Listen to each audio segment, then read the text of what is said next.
There's the coach. Georgia fans with signs of support for the embattled Jim Herrick. First half, Georgia showing no signs of being distracted by the recent controversy off the turnover.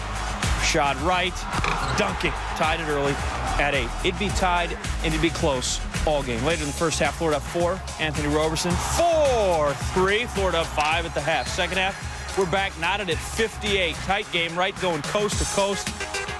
And the tough runner goes down. Georgia has its first lead at 60-58. More Georgia. Matt Walsh losing the ball. Jarvis Hayes. Well, Dick, tell us about it. The Georgia Bulldogs are starting to explode. Who said they have problems? Who said they have problems? Well, they still got a few problems, like Walsh knocking down a 3, putting the Gators back up 1, 6:15 left. Minute go. Florida up 2. Ezra Williams, 4-3. 15 of his 20 came after intermission. Georgia now up 1. All right, fighting back. Matt Bonner, he had 24 with 24 seconds left. His team's got a 1-point lead. Georgia right back at him. Heavyweights throwing punches. Jarvis Hayes, window. Georgia back up 1. Flashback January 11th, first meeting between these two at the O-Dome. They were tied at 63. Roberson hits the game-winning 3 as time was running out, 66-63. We go back to Tuesday, down 1, 6 seconds left. Walsh pass. Falls down inside to David Lee, who throws it up, but it's too late. Time runs out. Watch again before Lee gets the ball. The red light had already gone off. There was a technical glitch in the clock on the screen, but he did not get it off in time. No bucket. Dogs win. Georgia 82-81. Herrick. Woo! I worried about me more than I worried about them. I think kids are resilient, and you know, I really think, and I believe it's with all my heart, they take on the personality of the coach. It's just a terrific game. I mean, you know, 1 point, either team could have won, but we needed it worse than Billy needed it. CPR finish. Dogs needed bad. Hadn't performed that well over the last 10 games or away from home. Chalk that up to having the hardest schedule in the nation. They've done well against the tough opposition, going 9-4 against ranked teams in the RPI's top 50. Now the not-so-sunny side of the Georgia story. Jim Herrick speaks to recent allegations of violations later in sports and her strong accusations. Very strong answers as well. Second half, tied. Will Bynum causes a turnover. And here comes Tech. Jared Jack on the other end. He misses, but Ishmael Muhammad gathers the spill. Give the man 2 and a top 10 nominee. Less than 2 minutes left. Rashad Wright can't get it to go. Chris Daniels, 11 rebounds, 14 points. We're tied. 5 seconds left. Still tied. Tech 8 for 28 from 3. Clarence Moore. No, we have more basketball to play. Tech down 3 in OT. Final seconds. Let's do it again. Marvin Lewis, the 2-pointer, off the front of the iron. Rebound, Jack, wide open 3. Got it! Jared Jack with 1.5 seconds left, ties it up. All right, Jack the hero. Now we're going to double overtime. Jonas Hayes, 4 of his career-high 25 points in the second overtime. Brother Jarvis there for inspiration. 14 seconds left. Tech now down to Jack. Misses the layup. Coach Hewitt wanted the foul, didn't get it. Final seconds. Bulldogs up 3. Levi Stoops can't seal the deal. Tech needs a 3 for a third overtime beat. Jonas Hayes, and he fleets the ball high, straight up into the air. It hits the disco ball, and Georgia has won it in double overtime. Georgia's Dennis Felton, he knows what it takes at Rupp Arena. Let's flash back. November 15th, 2001, Felton's only other visit to Rupp as the coach of Western Kentucky Hilltoppers with a big win, 64-52. Let's go back to Saturday, shall we? Kentucky coach Tubby Smith going for win number 300. Second half, Kentucky down 2. Planning out strategy. It's Antoine Barber. He's fouled hard by Steve Newman. It's intentional. Barber down on the court. Some trash talk, and teams had to be separated. Not a single punch was thrown, but Tubby Smith gives Barber an earful. Later in the second half, Dogs up on Rashad Wright. White, 20 points. Dogs up 42-38. Rashad Wright. Somebody called the fire marshal. Dogs up 8. Wright. Outside, inside. The man was a force. So Georgia shocks Kentucky as Tubby is denied win number 300.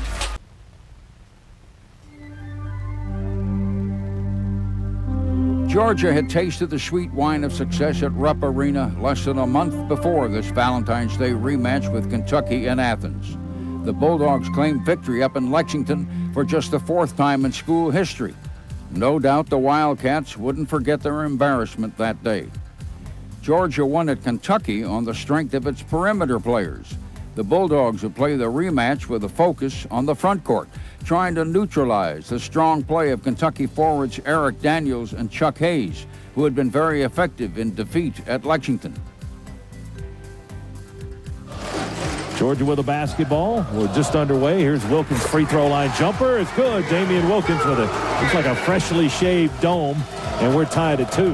Georgia with the ball in the near corner, rather, to Stoops to Wilkins off the screen, and he hits it from just above the elbow. A long 2 by Damian Wilkins, and he's got 4, and it's 12-6. Cats with a 6-point lead and the ball. Really having a tough time with Rashad Wright. And Rashad trying to pick up a loose ball as he knocked it loose. Dogs with a steal. Stoops up ahead, and a two-handed slam for Chris Daniels on the other end to finish the deal.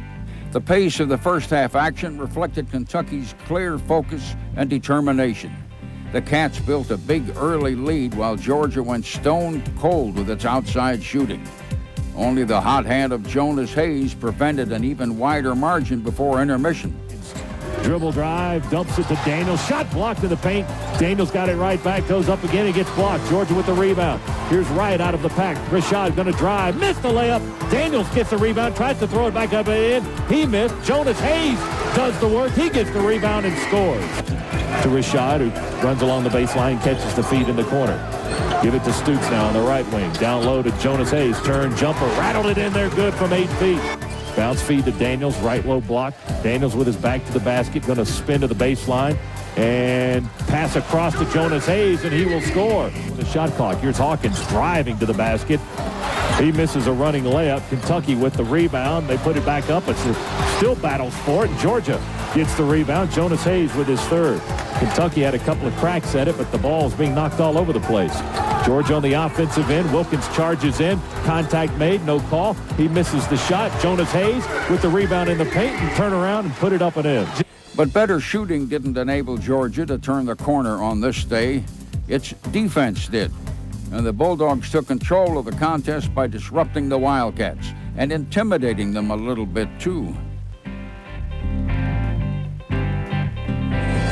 Shot inbounds to Hayes, to Sykes, up on the right wing, to Daniels in the circle. Here's a 16-footer, good by Chris Daniels. Georgia with the ball, Sykes on the left wing, fires across to Wilkins, nearly intercepted by Azubuike. Right corner 3 by Rashad, good! Rashad Wright hit his first 3, his first field goal, and Georgia has tied it at 43. Guys, now it's on now. Now it's on. Now listen, don't forget who has to win this game. Who has to win it. So how can they possibly play any harder, any tougher, any more aggressive than us? They don't need it. We need it. With the outcome still up for grabs, freshman Levi Stoops nailed perhaps the game's biggest bucket, this long three-pointer with just over 4 minutes left. It gave the Bulldogs a 6-point lead and tipped the balance in their favor. Damian Wilkins followed with a basket that epitomized the Bulldogs' effort on this victorious afternoon. Georgia had completed a regular season sweep of Kentucky for just the 5th time in history, and the Bulldogs had given themselves a moment to savor for all time. Georgia has beaten Kentucky for the 2nd time this year, 74-68, as the students make their way to the middle of the floor to be on national television. Muhammad against Allen. Back for Lucas. A 3 to tie. Got it. Just like he did against St. Joe's. Timeout taken by Oklahoma State. 10. He'll hand to Bynum with 9, 8, 7, 6, 5, 4. Bynum going to the goal. Puts it up. Good with 1. Bobbick to put it in play. Lucas will heave, and it is no good. And Georgia Tech plays Monday night for the national title. Until that home run by Felmy, Sip had set down 9 in a row, striking out 6 of them. 2-1 pitch. Fly ball, deep left field.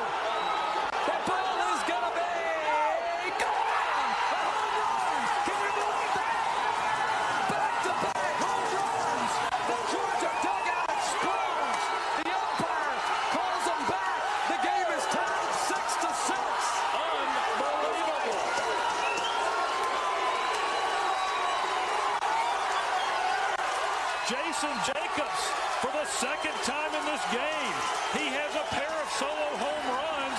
This one by far the biggest in the 9th inning, ties the ball game just over the 370 mark as Zane Green cannot catch it.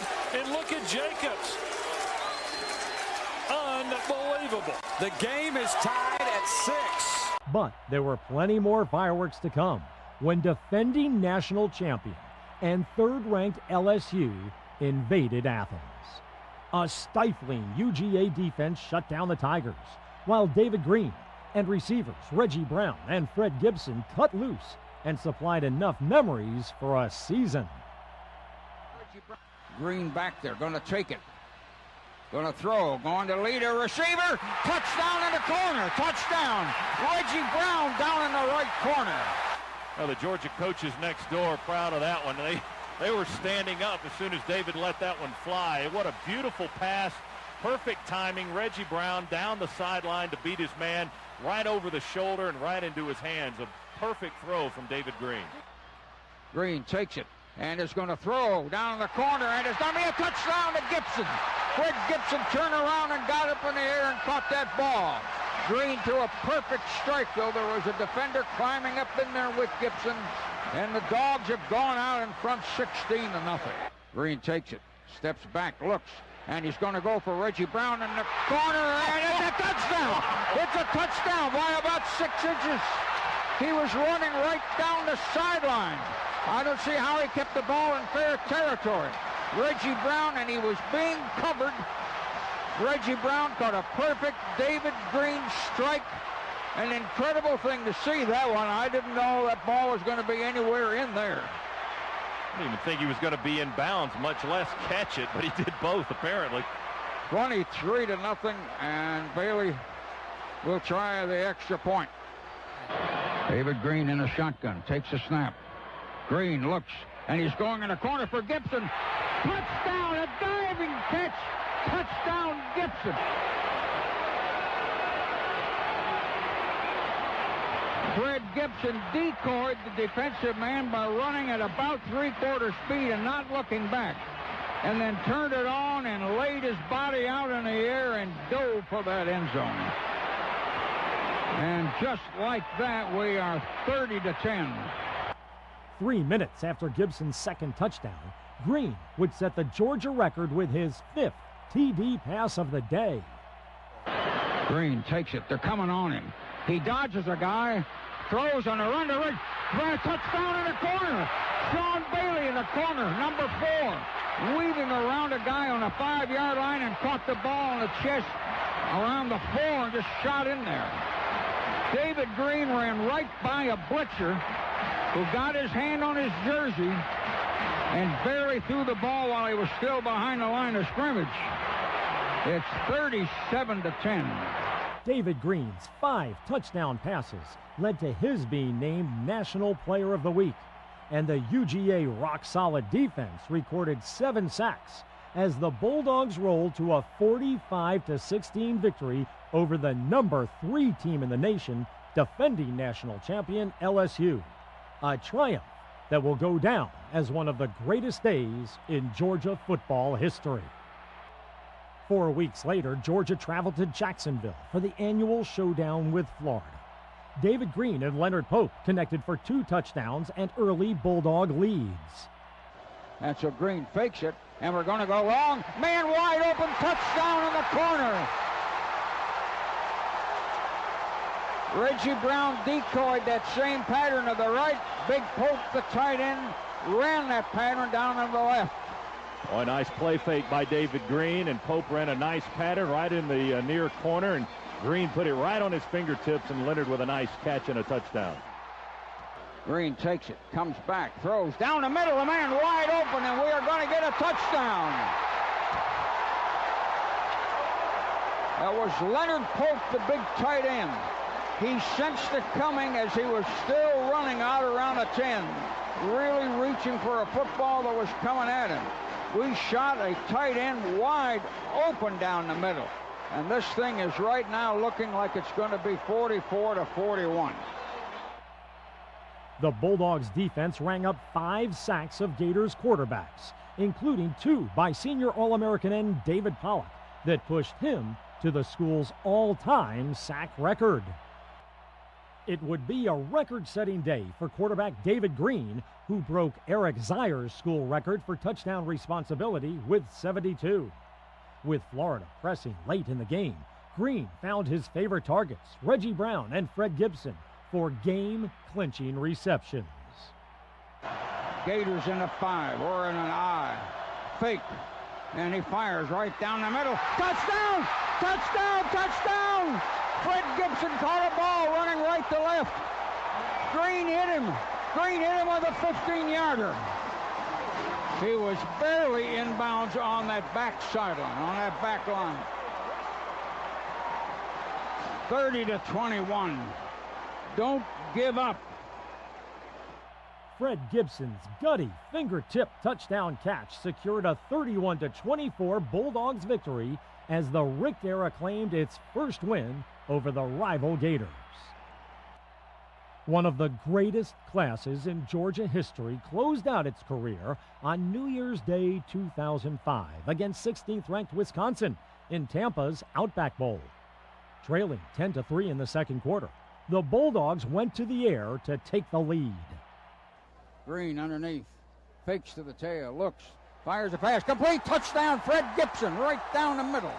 Perfect strike to Fred Gibson. After we kind of chipped away with a running game and started getting 4 or 5 yards of crack, we hit Fred Gibson to take a 9-6 lead. In the third quarter, the Dogs again went to the air as Green found some non-household names to reach the end zone. And that touchdown was a bit bizarre. David Green's pass was intended for Sean Bailey, and it was tipped away, deflected.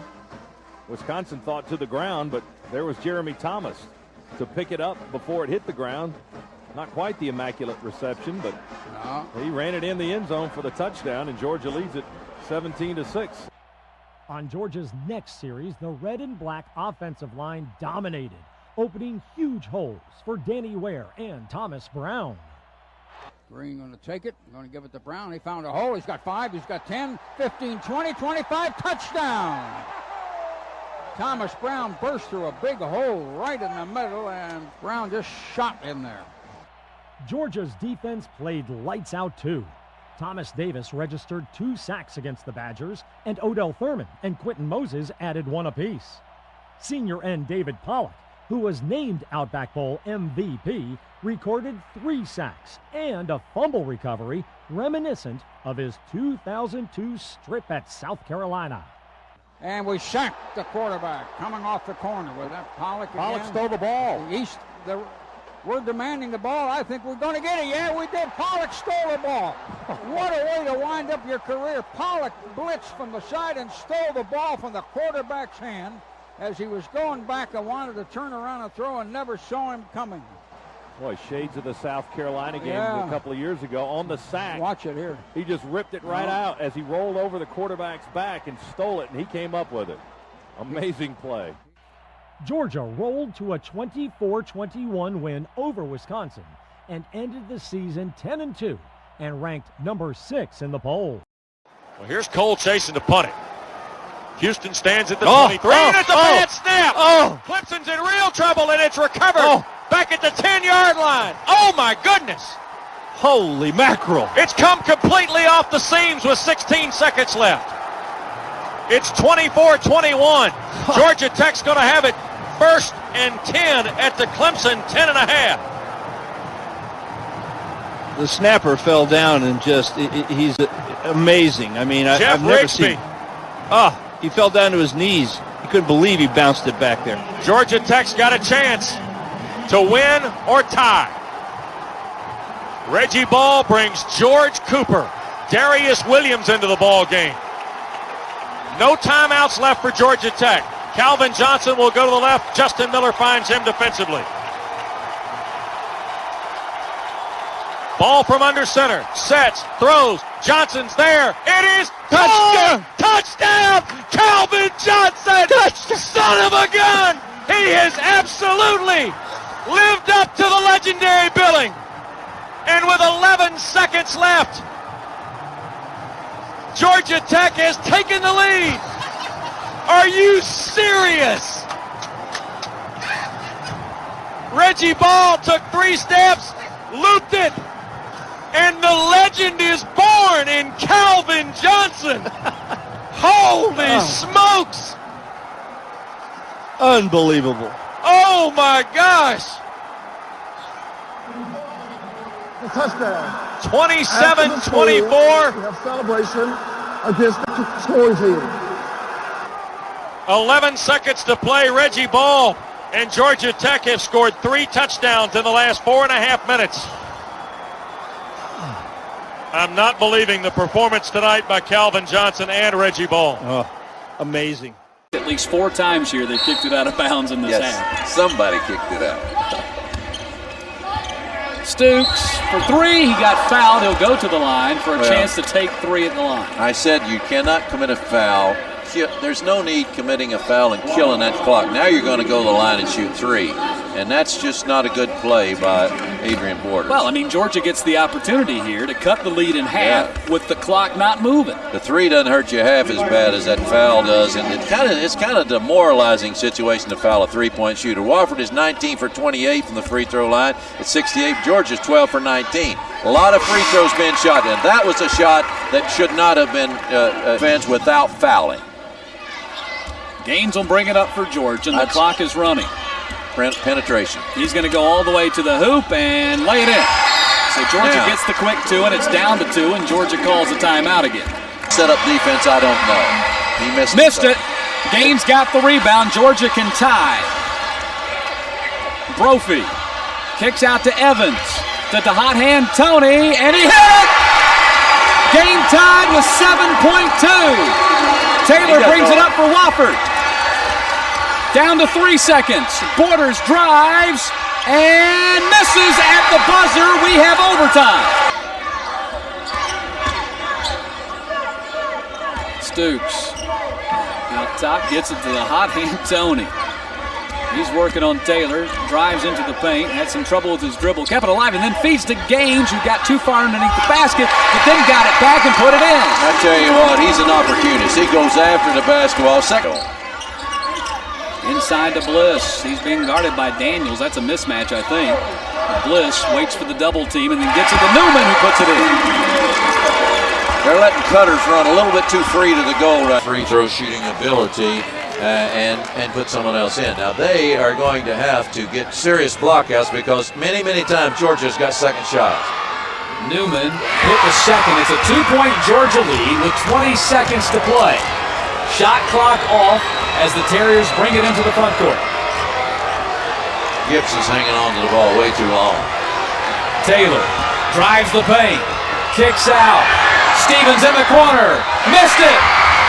Gains the rebound with 3 seconds. He's fouled. He'll go to the line. Today, I believe he has a 3. Georgia with a 4-point lead in 2.5 seconds. And that should just about do it. Inbound stolen by Brophy. The Bulldogs are going to win. That was a great game by both teams. And what an enjoyable game to see. And by the way, a well-officiated ball game. Georgia improves to 4-3 on the season, dropping Wofford to 7-3 with a hard-fought 93-89 victory here in overtime, Sonny. It was a great game. It was an exciting game. Last night, I was talking to Coach Rick a little bit early, and I was telling him, I couldn't even sleep last night. The 2005 season began in front of an ESPN national audience, with Georgia sporting the number 13 national ranking and playing host to 18th-ranked Boise State. The Broncos, who had posted a record of 39-3 over the previous 3 years, were making their first trip to Athens. It didn't take long for the Dogs to demonstrate their bite equaled their bark. On the first play from scrimmage, Tony Taylor's interception put the Bulldogs in scoring position. And then DJ Shockley showed his rushing talents. A hole for Shockley, 5, 10, touchdown! Shockley's 14-yard run gave Georgia a touchdown lead only 2 minutes into the game. And it wasn't long before the Dogs' defense would create another scoring chance when linebacker Dan Ellerby picked off another Boise State pass. After Thomas Brown's run moved the chains, DJ Shockley accounted for his second touchdown in 5 minutes, this time through the air. Touchdown! Kenneth Harris, one of the reserve receivers. Leading 14-0, the Bulldogs defense began to tee off on the Boise State offense. Quentin Moses showed his quickness with a sack and a fumble recovery and helped alleviate any concerns about the departure of David Pollock to the NFL. Early in the second quarter, safety Trey Battle would come up with yet another Bulldogs turnover. And we intercept on our 42-yard line, and the secondary man is dancing around, caught from behind on their 40. Trey Battle, they're over. DJ Shockley would use his legs for another dynamic run deep into Broncos territory to set up a Brandon Coutu field goal and a 17-0 Georgia lead. The defense, however, was not finished. Determined to better its 2004 mark of 5 interceptions for the entire season, Greg Blue would intercept Georgia's 4th pass of the first half, the first of the hard-hitting senior's career. In the final seconds, Quentin Moses would get Georgia's 6th turnover of the first half, recovering a fumbled snap deep in Boise State territory. Once again, DJ Shockley went to the air. One throw pass for a touchdown down in the corner. Danny Ware. Georgia led 24-0 at the half, but Shockley was just getting warmed up. 1 minute into the third quarter, he connected with tight end Martrez Milner to give the Dogs a 31-point advantage. Down the 40, the 30, the 20. Milner's going to go all the way and score. The rout was now on. Less than 3 minutes later, DJ Shockley would go deep once again, finding Sean Bailey for a touchdown and a 38-0 lead. Sean Bailey turned around, and the defensive back in front of him out-jumped him, but the ball came right over the defensive back's hands. After a 4-year wait, DJ Shockley was proving he was worth the wait. Late in the third quarter, he would look for Sean Bailey and another big gainer over the middle. He and Bailey connected moments later for another score and a 45-7 lead. Going down in the corner for a touchdown to Sean Bailey. He hit Bailey over in the left corner, who had 2 defensive backs there, but they were running behind him about a step and a half. In his debut, DJ Shockley would tie the school's all-time record of 5 touchdown passes in one game and set a new mark for touchdown responsibility with 6. DJ passed for 289 yards and rushed for a team-leading 85 as the Bulldogs crushed Boise State 45-13. DJ Shockley's numbers earned him National Player of the Week honors and will rank as one of the greatest first-game starting performances in Bulldogs history. Week 2 saw the 9th-ranked Bulldogs host the SEC return of a longtime nemesis, now sporting different colors. Another national TV audience saw Steve Spurrier enter Athens, having traded in his Florida blue and orange for South Carolina garnet. His hopes of continuing his one-time dominance of Georgia ended quickly thanks to DJ Shockley and a tenacious Georgia defense. And Mitchell going to play action fake. We're chasing him behind the line. One guy sacked him way back on the 27. That's Q-Mo. Moses, huh? Moses got in there, had 6.5 last year, second only to David Pollock. They put the tailback in motion off to the right and loaded up. Mitchell back to throw again. Fires a bullet, and we intercept on our 8-yard line. Dogs got a man down the side. Battle trying to dodge back in on the 34. He's coming this way. One man rolled a block. Trey Battle are over. Intercepted, and there was nobody around him when he intercepted that ball inside of our 10. Early in the second quarter, the Dogs would take the lead when Shockley led them downfield and finished the drive with a high-flying Wallenda's touchdown. Run a receiver in motion right. Shockley going to run out there. Shockley got blocking. 5, 10, touchdown! And boy, was he moving. And did he have blockers when he got to the corner. Shockley was really moving. They hit him on about the 1.5, and he went upside down. He dove over some people high in the air. Extra point to 2, which is good, and we are 7-0. Georgia's hard-hitting defense stymied the South Carolina offense. Paul Oliver's interception was the Dogs' 6th of the season, bettering the entire 2004 season mark. Sophomore end Charles Johnson and senior end Will Thompson registered sacks as the Bulldogs continued to apply pressure to Carolina quarterback Blake Mitchell. And he got caught. Somebody half-blocked, got his leg, and that's Charles Johnson, the defensive end. Charles Johnson. Leading 10-9 early in the fourth quarter, the Georgia line began opening huge holes for running backs Thomas Brown and Danny Ware. Led by All-American Max Gene Gillis, the men in the trenches showed just how far they've come during their time in Athens. The Dogs would rush for 238 yards on the afternoon, including a career-high 144 by Thomas Brown, who gave Georgia a 17-9 lead early in the fourth quarter. Cutting in there, touchdown. Thomas Brown at left guard in a big hole. It looked like Shockley was going to fake to the right, but he just gave it to Brown, who came around him and shot in at left guard.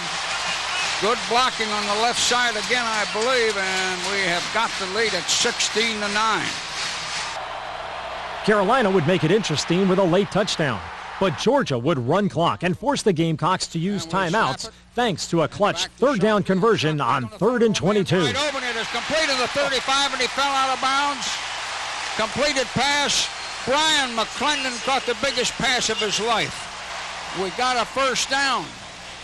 The Gamecocks' one final chance, but Charles Johnson's second sack of the day forced a final play where the defense would put the last nail in Carolina's coffin. Back, looks, fires. It is complete, and then he lateraled the ball back on the 20-yard line. We knocked the guy out of bounds on the 28.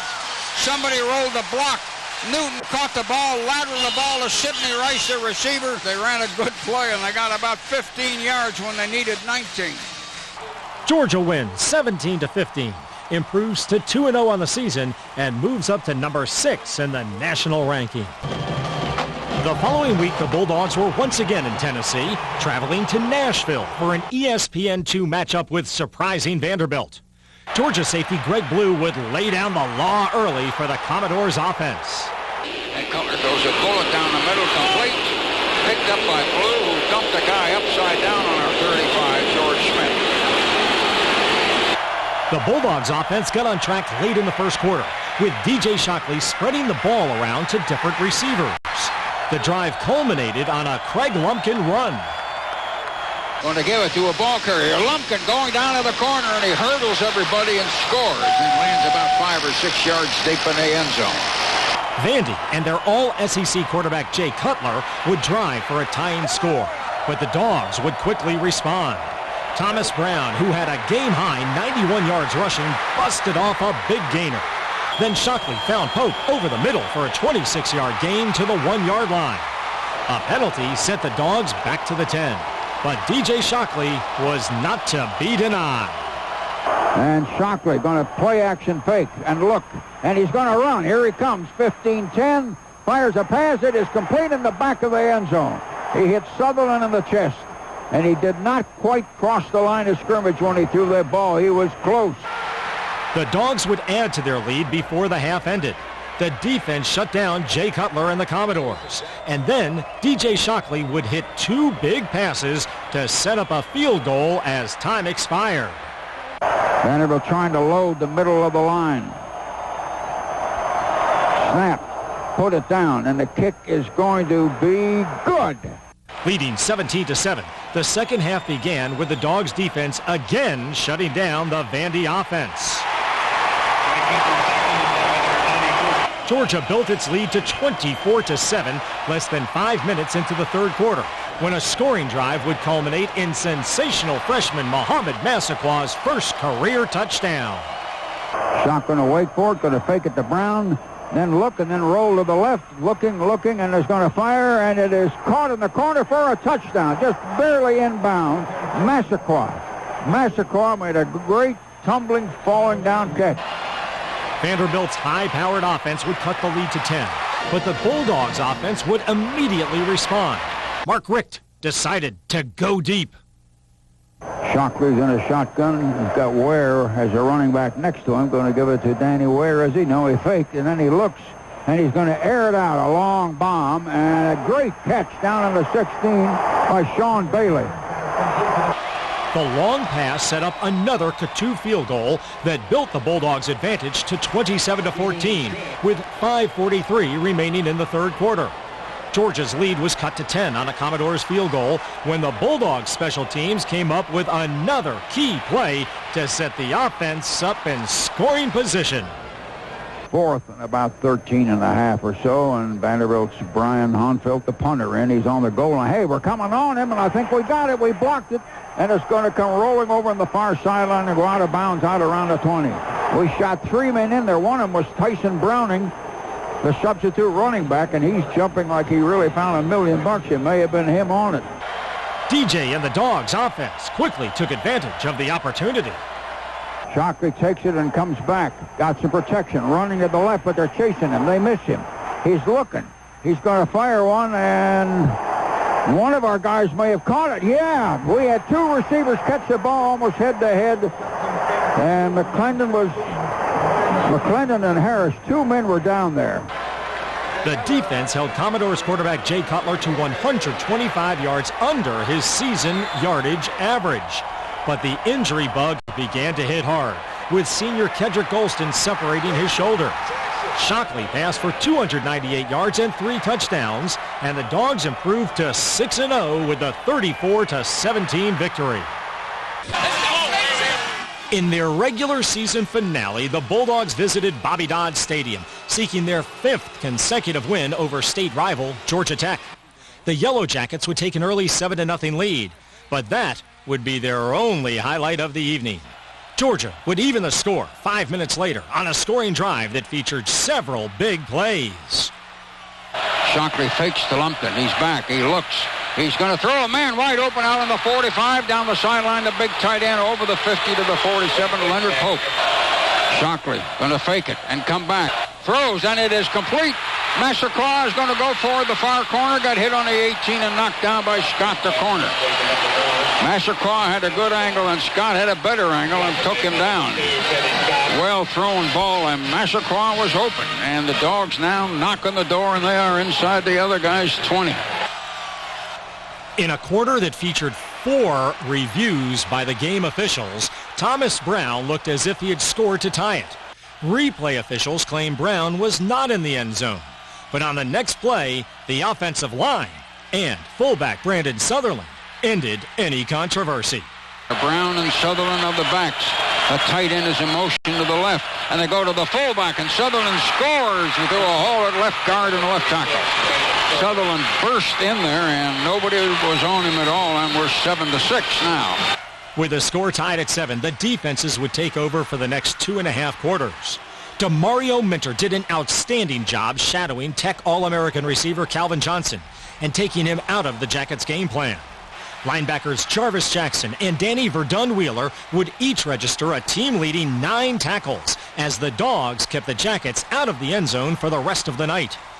Tailback Craig Lumpkin would register his best game since 2 years ago at Tech, finishing with 74 yards on 11 carries as the lingering effects of his knee injury began to disappear.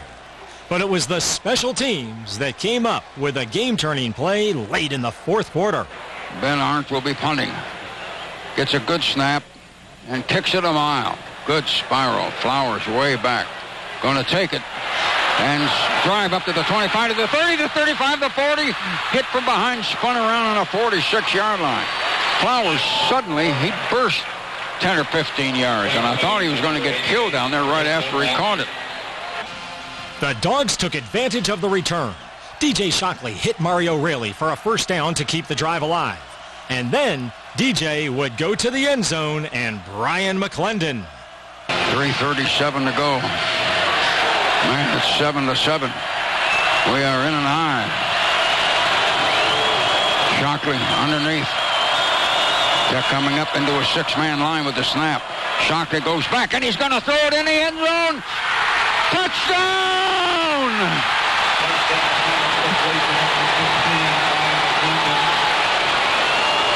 Brian McClendon. They beat a corner He faded a pattern on him, and the guy caught it with room to spare in the back of the end zone.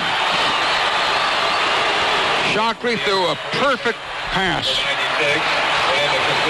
The scoreboard just changed. It's 13-7. It ain't over yet. 10 men on the line. Couture going to stick up that extra point and make it 14-7. But there's more than 3 minutes to go, and I'll guarantee you the clock is not going to move.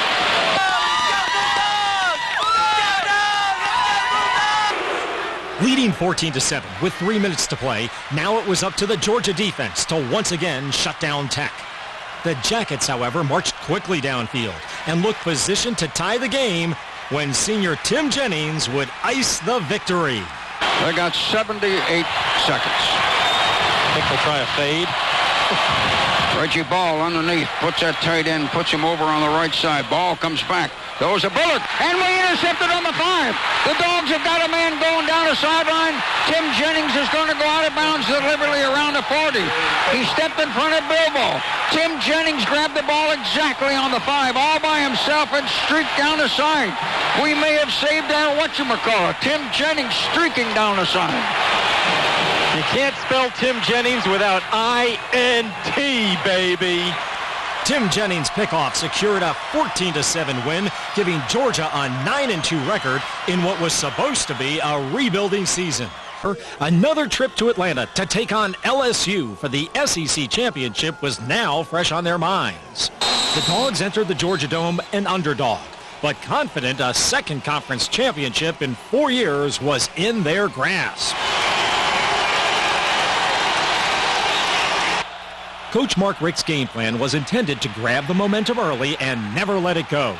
Will Thompson would start it out for the defense on the first play from scrimmage for the Tigers, sacking quarterback Jamarcus Russell. Then DJ Shockley and Sean Bailey would get the offense untracked 5 minutes into the game. Shockley underneath.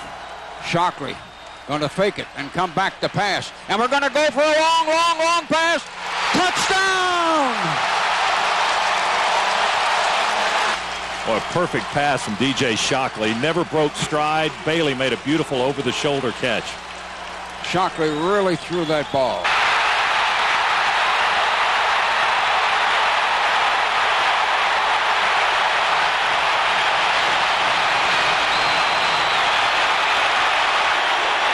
Leading 7-0, the early momentum was clearly Georgia's.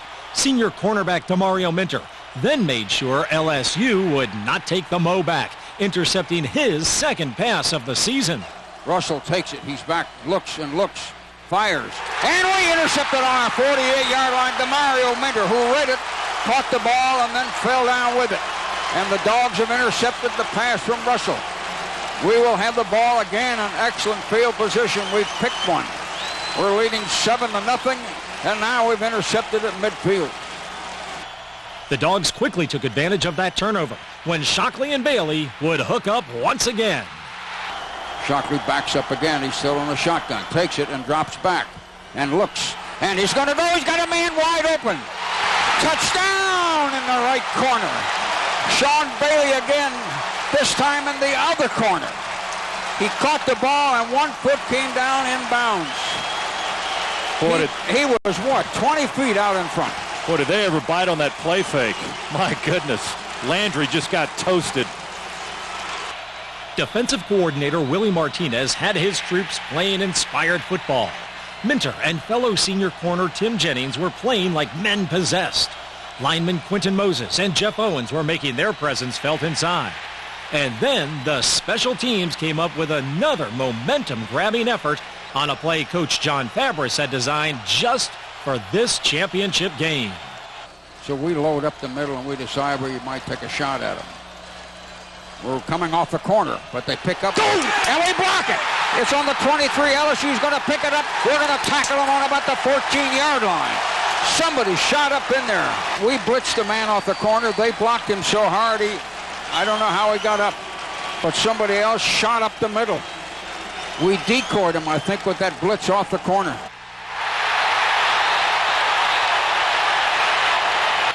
Seconds later, the Dogs would convert the turnover when DJ Shockley would turn a broken play into a touchdown.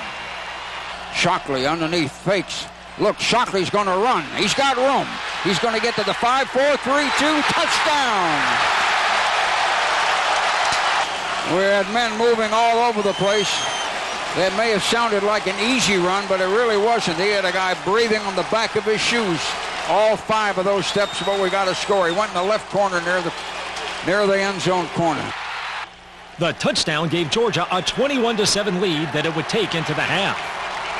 It'll be second down for LSU on their own 4. And the half is going to end. They're going to let the clock run out. LSU's not going to run a play. That's going to be the end of the half. And the Dogs are leading 21-7 at the end of the half.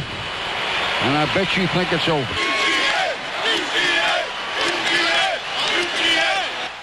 As the third quarter began, the defense ensured the Tigers would not grab the early second half momentum, forcing a 3-and-out on the first series.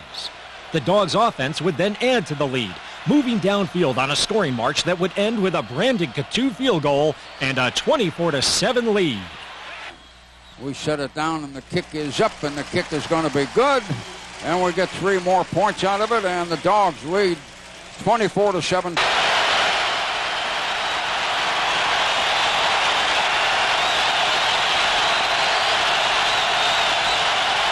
Now smelling SEC championship, the Dogs defenders were playing possessed. Jeff Owens and Quentin Moses teamed for a sack that would knock LSU quarterback Jamarcus Russell out of the game. Russell back. We're coming on him, and one man's going to get him back around the 23. Owens, a young kid. Jeff Owens, a young tackle, came off the right corner and got him. And Russell went down around the 22. After a Tigers punt, the Dogs again marched down the field. Shockley connected with Leonard Pope for a first down. Craig Lumpkin would gain some tough yards, and then Coutu would kick his second field goal of the evening. They set it down, and the kick is up, and the kick is good. Yes, sir. Coutu hit a long one, 51 yards, and it's 27-7. And we get some more points. With the lead now at 20 and a new quarterback replacing Russell, the Bulldogs defense was now bringing pressure on every play. It quickly paid dividends when Tim Jennings read the LSU quarterback's intentions. Quinn coming back, stops, throws a hard pass over to the right. We intercepted. Jennings has got a touchdown down on the far side. Tim Jennings read it. Cut in front of the receiver out around the 15. Jumped, caught the ball, and streaked in the corner and scored. Tim Jennings read that thing and then roared down in there, untouched, and nobody could run with him or look at him. There was nobody over there. He and a receiver. And he read it and picked it off. And just like that, it is 33-7. Jennings' touchdown cemented the victory for Georgia. LSU would score a late TD, but the Bulldogs celebration was already underway. As the final seconds ticked away, a senior class that had produced a school record 44 victories could enjoy their second SEC championship in 4 years. Atlanta wins the toss. They'll take the football and move left to right to start this first quarter. Big play action. Michael looks, throws, Crumpler, caught, and it's a touchdown. Reed on the year, 5 out of 8. Snap spot, tries away, and it is good. Snap. Roethlisberger looks, throws, caught, touchdown, Hines Ward. Second and goal outside the 1. Give again, play action, no, Parker looking, touchdown, Roethlisberger to Heath Miller, the tight end. Vick in a shotgun. 3 receivers, they spread the field again. Michael looks right, sets, throws, that is caught. Touchdown, Algernon. Vick in a shotgun, snap to him, pressure coming from the perimeter. Michael's going to loop it to the end zone, Jenkins there, he makes the catch. Marker thrown on the play, he caught it. Does he roll? Yes, touchdown Atlanta. Shotgun for Roethlisberger. Snap to him. Pressure coming, back across the middle, caught. Touchdown. 24-21, Pittsburgh with a 3-point lead. Well, you talk about a well-thrown ball in the heat. Roethlisberger does not turn away. Beautiful throw. He got his head sandwiched between Chauncey Davis and Patrick Ernie. Third down at 9, and here's Batch. This is a big, big play in the ball game. Snap to him, low snap. Pressure coming. Batch in trouble. Got rid of it. Almost threw it away. Jenkins in motion. Give us to Dunn. Left side. He got in. Tell me he's in. Touchdown, Warwick Dunn. 5:44 to go, quarter 3. Falcons 28, Steelers 24. Here's Batch, play action to Parker. He's going to throw down the field. Caught, Ward in stride. Breaking away 30, 25-20. Goes to the far side, 10, and Hines Ward will score. Touchdown. Here's Vick rolling back, center of the field. Lots of time. Crumpler there. Caught. Touchdown, Algernon. Spot. Kick is away, and it is perfect. Falcons 38, Steelers 31. First and 10 at the 17 of Atlanta now. Pittsburgh down a score with 3:25 to play. Batch, play action, looks down the seam, throws, caught. Hines Ward, touchdown. Game goes to overtime. Snap, spot, kick is away. Atlanta wins. 41-38 is the final. The Falcons are 4-2. Pittsburgh is 2-4.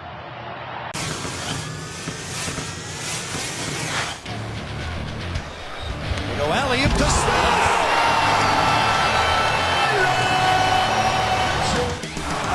Inside, taken down by the Hawk. Childress, what an effort. Josh Smith rides up and throws it down. Take that, Amari. And right there to knock it away. Amari, you better think again. Good close out by Josh Smith, and he takes it away from him. Hey, here it comes, and a big throw down. He wound up and brought them from down under. Wow. Look at this. Oh, another one. Sky high. Rock bottom. Oh, baby. Boy, did he go up, and he had a chance to take a picture and pause, and then just drop it in. That's the Kevicius to foul, but what a block by Marvin Williams. Push ahead Smith. Oh my goodness. Now you have power dunkers, and then you have power dunkers. Wow. He's in a league by himself. Lose turnover. A steal for Turkoglu. Bounce to Nelson, and rejected by Josh Smith, and it's out of bounds. That block right there is amazing. Got that itchy trigger finger, and Josh Smith just said, no, I don't think so. Behind the back to Sheldon Williams. Josh is showing us a couple passes from the last game he threw it around his neck and now around his back. Back to Al. He gets doubled, spins away from the double, goes hard to the bucket. Smith twice with the rejection. Good defensive play. Leads his team in block shots, and here's why. Bosch went right by. Inspected and rejected by employee number 5. What a play, and Josh gets the duck in the other end. And a foul. How about that sequence?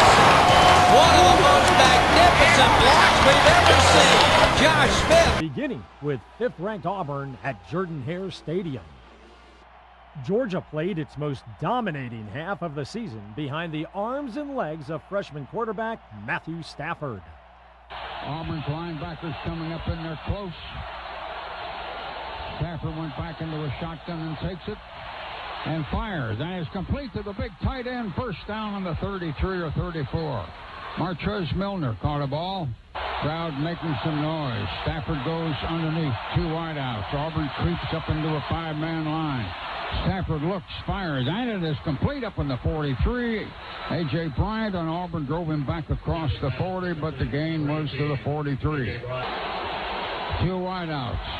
Loren and I with Stafford underneath. Stafford takes in his back, and he's going to throw a long bomb. Hey, he's got a man out there. It's complete on the 20, across the 10, down to about the 6. A.J. Bryant beat his man 2 steps. The corner was the one that pulled him down. You could see him coming across a 30, and he was breaking open, and that's the where Stafford was looking. Stafford laid it in the right place. The running back is Lumpkin. Stafford backs up into a shotgun again. Goal to go. Auburn's linebackers are moving. And we go to Lumpkin running up the middle and touchdown, Lumpkin.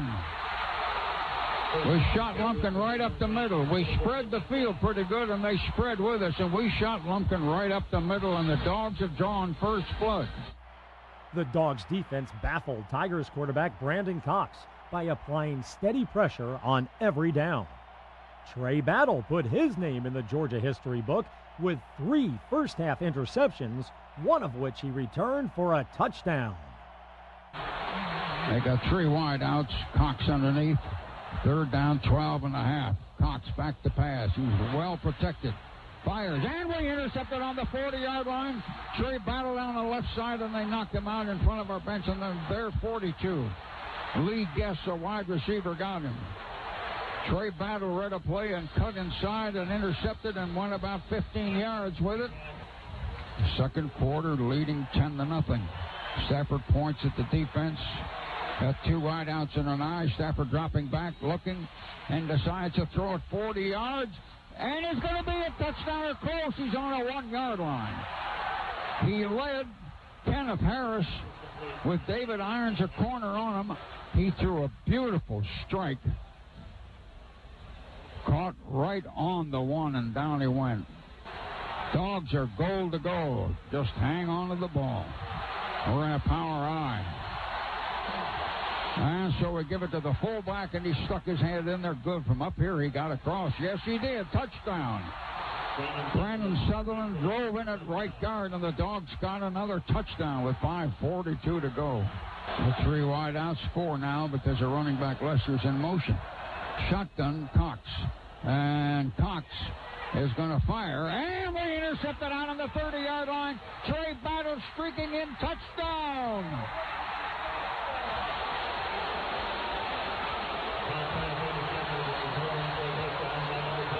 Trey Battle with his second interception takes this one the distance, and Auburn is in a hole now. It's 23-0.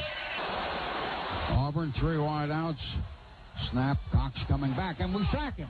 Somebody boomed right up the middle and got him. Ray Gant really hit him. Gant came up the middle and hit Cox and knocked him about 6.5 yards behind the line, back to the 29. Shotgun, Cox. Going to take it and drop back. Cox has a deflected ball. We intercepted on the 40. Trey Battle coming over to the left sideline down to about their 20. Ball was batted. Ball was batted, and Trey Battle caught it about 10 yards away, or even farther.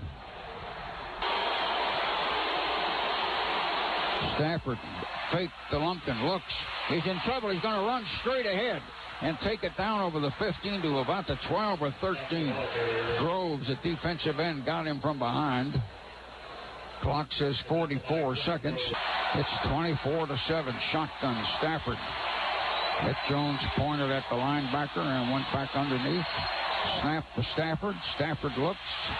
Set up a screen, and Lumpkin with the screen over to the far sideline. Lumpkin's going to score. He tightrope down that sideline. An Auburn guy took a long dive at him around the 10. Set up a screen, and Lumpkin went over to the right side, still had a blocker when he got to the corner and turned the corner. Would you believe we scored 30 points in the first half? Matthew Stafford finished the game with 302 yards of total offense, 217 passing, and 83 rushing. His fourth quarter touchdown cemented a 37-15 victory that ended Auburn's SEC and national title hopes. Dogs lead 30-15. One receiver breaks wide left, one goes out medium right. We're in an eye. We bring the receivers across. Stafford looks, and he's going to throw to Marcus Miller, who caught it, leaping on the 40 and down around the 36. Turned around and faced Stafford and caught the ball and fell backwards. Stafford is back in the shotgun. 3 wide outs. There's a running back with him.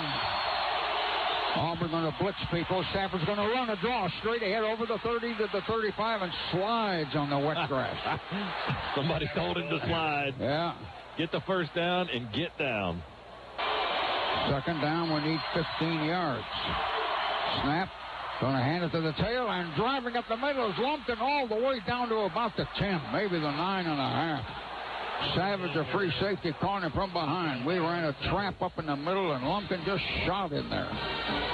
Lumpkin from the 30, got it all the way to the 10.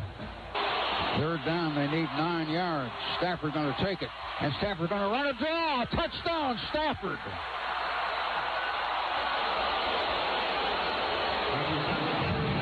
How about that? How wide open was that? Wow. That was a huge gaping hole. Nobody in the middle of the field for Auburn. 36-12. The stunning upset victory over 5th-ranked Auburn would prove to be the opening scene of a 3-act drama that would catapult the Dogs back into national favor. The season's final regular season game was at home against 16th-ranked Georgia Tech, as the Bulldogs aimed for their 6th consecutive win in the series. Led by cornerback Paul Oliver, the Bulldogs shut down Georgia Tech's all-world receiver Calvin Johnson, holding Johnson to a paltry 2 receptions on the day. Reggie Ball back. Shotgun. Puts another man over on the right. Snap to Reggie Ball. We're coming on him. He fires. Incomplete. Paul Oliver fought a big receiver. Calvin Johnson right over the line. Got his hands and touched that ball. Oliver jumped so high, and Calvin couldn't catch it on the way down. That was pretty close. Calvin over on the left again. Reggie Ball shotgun looking. There's a fade into the corner, and we batted out of bounds again. Paul Oliver again. Threw a fade in the corner to Calvin Johnson, and Paul Oliver got up there again. He's from Kennesaw. What's he doing? It's going to be 4th down and 7. It's 7-3. Oh, don't tell me we're going to have a 1-point game for the rest of the night, and I got to pray. The Bulldogs trailed 6-0 in the 3rd quarter when linebacker Tony Taylor emerged from a rugby-like scrum with a fumble recovery and a surprising touchdown. Choice for running back, battle back in the shotgun. He's dropping back. He's looking. He sees a wide open field. He dodged one man. 2 men got him. The ball came loose up on the 28-yard line. And the dog picked it up and wants to run and score, and he dives in the end zone. Now there's a flag down. We're celebrating all over. Somebody picked up a loose fumble, and it is a touchdown. Tony Taylor, 43. They're mobbing Taylor in the corner. They may have penalized us for celebration. Something happened just as I was yapping my big mouth off, and the guy went ahead and dropped the ball. But it took it all day for somebody to bring that ball out of the fumble, didn't it? Yeah, the defense scored, didn't they? There were people just standing around. Yeah. I guess Taylor just picked it up. He wasn't down on the ground. No. Georgia Tech responded from the miscue to take a 12-7 lead. But freshman quarterback Matthew Stafford and the sure-handed Mohamed Massaquoi then combined to create some late-game heroics that had Larry Munson at his best. About 8 minutes and 34 seconds. We're down 12-7. The one touchdown we scored, a guy had to bend down in the middle of a pile and literally yanked the football from under some legs. He knew the ball was loose on the ground, and then he ran it in. Caught everybody except the officials and our team. Flat-footed, dumb, like I was. Shotgun, Stafford, 3 wideouts. Stafford standing there looking. Snap, he looks. Stafford throws complete in the right flat. First down up on the 50-yard line. Kenneth Harris, one of the young receivers. They're in a 4-man front. Stafford's in that shotgun. Tech will blitz probably in any moment. Stafford back looking, fires, and is complete in the 42, and it goes down to the 40 to Massaquoi. He leaped on the 42 and then fell on the 40. It might be a first down. I don't know if they got it measured or not. First down on the 40. Holy smoke, Stafford's hit a couple passes in a row. 7:47 to go, and Tech leads 12-7. And look at us trying to pretend we're not tired, trying to come down the field. We are on the 40, and we put 2 men out left and 1 man out right. Stafford looks out. Tech back up into that 5-man line thing they've used most of the night. Stafford hands it to the tailback, and Danny Ware cuts it outside, 10, 15 yards, and he took it down to the 25. Danny Ware got to the corner because he was kind of trying to pick the hole at the right tackle, and it wasn't there, and then he got outside all of a sudden. Philip Wheeler, the linebacker, got him. We've come down to the 25-yard line. We have no offense. We can't be doing this. Now Rayleigh in motion, going over to the right. Stafford hands it off. Danny Ware trying to get outside, and he fell as he got, I think he got 5 yards. He was tripped. He went head first on the 20. Stafford underneath. He stands up and looks to the right, and he looks to the left. He's making signs with him. He's back underneath, and he's going to give it to Danny Ware, who fights against, he didn't get enough of a block, fought against a tackler around the 17-yard line. And that was DJ Jones, a free safety. And now you got a big 3rd down, you guys. Stafford put his hand behind his body and flicked it as his fullback. And now we give it to the tailback, and we drive in the middle. And he may have fallen for a 1st down. I think when he fell over the 15, let's watch a spot. The spot's going to decide. You don't want to go 4th down and 1 inch. No, we got a 1st down. Now you got 15 yards to go with 5:29 to go. Stafford up there in the shotgun. Tech's got 6, almost 7 on the line. Massacre in motion. Stafford going to fire to Massacre. Complete to the 4-yard line. 2 men hit him, but Massacre fell on the 4. That'll be a 1st down. We got 4 receivers out wide. Stafford retreats, looks, pumps, throw. Touchdown! Touchdown! Touchdown! My God, a touchdown! Touchdown! Touchdown! Massacre! That was a pretty good drive, wasn't it? 12 plays. Oh, Dogs with their, they're going to go for 2 here. We put 4 receivers out. Stafford is in a shotgun. We want a 2-point play. Massacre goes in motion. And Stafford now running to the right. Fires. And it's complete. We caught it 1 yard in. Massacre. Now you got 105 seconds to hang on. Don't celebrate now, for God's sake. 15-12 we lead. 15-12. We got to hang on 105 seconds. And we're too tired to hang on. We got the lead 15-12. How did we do that? I'll tell you how we did a lot of it. The guy from Texas did a lot of it. Holy smokes. 1 minute and 45 seconds. How are we going to stop him? Wait a minute. We're not thinking about Lauren. He may have died on that. Lauren could be lying on the sidelines dead. You can't tell. Lauren, are you still there? Well, I'm barely here. I've been down here jostled by Happy Diggs and all the team doctors, but I'll tell you, wow, I jumped about 6 feet and I can't do it. Oh, I know you can't. But I did. Well, it ain't over. Remember that. Brian Mims, we're going to let Mims kick off. Tech's got Evans deep. The kick is very high. A little short. Yeah, short to the 12. And Tex Evans, we're going to mob him on about the 18. 1 minute and 36, that means 96 seconds. We're ahead 15-12. And Tech up to the line, Reggie Ball in a shotgun. The crowd is just literally nuts. Bell back looking, Bell throws a bullet to Johnson. Ooh. Open. We hit him on the fumble, the ball went bouncing out in the field, incomplete pass. 79 seconds, 79 lousy seconds. Shotgun, Reggie Ball retreating. And we're going to come on and grab him. And we got him on a 15. Moses got him. Charles Johnson got him way back in the 15. The stadium just rocks and rolls in noise. 68 seconds. Tech shotgun. Reggie Ball takes it. He's back. He's circling to his right, and a man jumped in front of him. And Oliver intercepted the ball on the other side, our side of the 50. They went to Calvin Johnson deep. Oliver intercepted, my God, 61 seconds. The coach is trying to get their players off the field. They don't want another penalty. Charles Johnson jumped up in front of Reggie Ball with his whole body as Ball threw a long pass.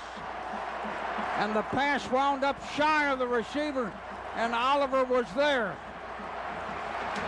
We got the ball. It's 15-12. My God, don't drop the ball. Stafford looks at him. 14 seconds. Stafford takes a knee, and we have beaten them. 15-12, and now they are mobbing everybody.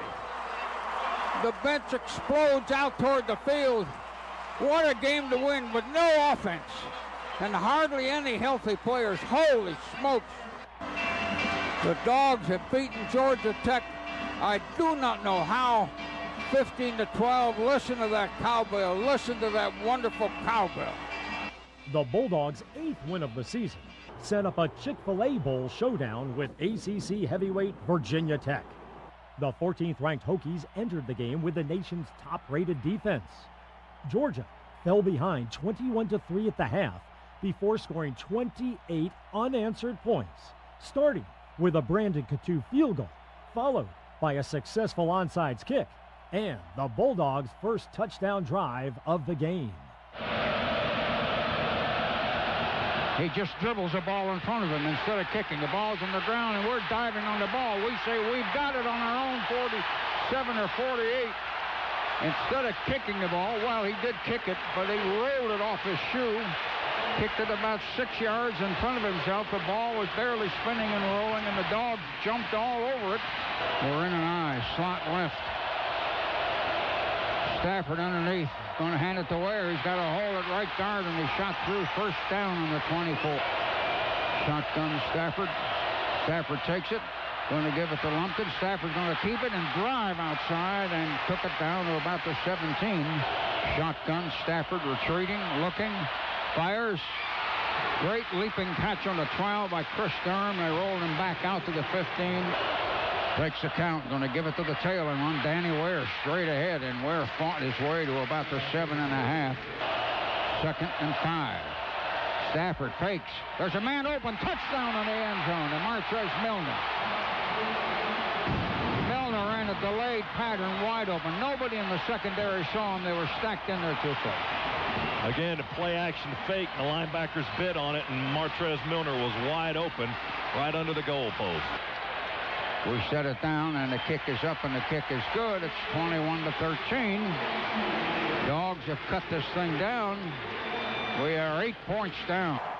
4 minutes later, the Bulldogs struck pay dirt again and attempted to tie the score by going for 2. Trying to protect their 8-point lead. Dogs stack up some blitzing-looking people in the middle. Glennon drops back to pass, looks, takes it, starts to run, starts back to run the other way, and then throws a pass. We intercepted on our 37-yard line. The Dogs got the ball. Tony Taylor intercepted, took 3-4 strides, and went down. Intended for Orr. Intended for Orr, the running back, who was down there. One of our receivers in motion. Stafford going to reverse with him and swing and fake him. And we're going to run a long pass, and it's complete on the 12-yard line. We got a receiver down on the 2. Martrez Miller caught a long Stafford pass down the left side. Rouse, the rover back, was the only thing that could save the touchdown. Great ball handling and faking in the backfield as Bryant faked the reverse around behind Stafford. We had a delayed long pattern down the left side, and here we are down close to that goal line. So we put 4 receivers out, though we got him in fairly close. Now we put Milner in motion to overload one side. And a quick handoff to Lumpkin inside. Touchdown! Stafford, great ball handling fake, gave it to Lumpkin, who shot up in the middle and scored. And just like that, you are back in the ball game. So we line up on the left hash mark on their 3-yard line. We're going to go for 2 points. Stafford's back in the shotgun. Stafford going to take it. Got time, looks. Good! Back of the end zone. Martrez Milner high in the air and hung on. Milner got us 2 big points. It's 21-21. 12.5 minutes.